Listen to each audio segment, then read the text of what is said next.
On dit absolument ce qu'on veut.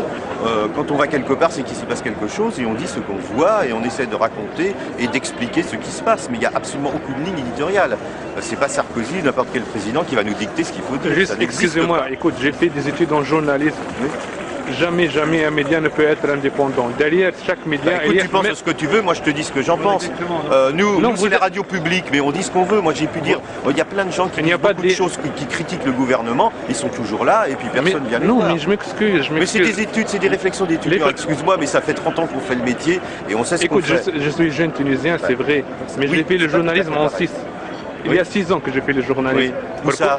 Je l'ai fait en Tunisie, je ne l'ai pas fait en France. Ah bah en Tunisie. Oui. Mais en Tunisie, évidemment, on sait bien que les journalistes ne pouvaient pas parler. On a essayé d'avoir des correspondants. Il y a quelqu'un qui nous a dit oui, puis la première fois qu'on l'a appelé, il a dit « Ah, excusez-moi, je fais que les commentaires de matchs de foot. » Donc on n'a jamais pu avoir personne. Il ne pouvait pas parler. C'est pas du tout la même chose en France et ailleurs.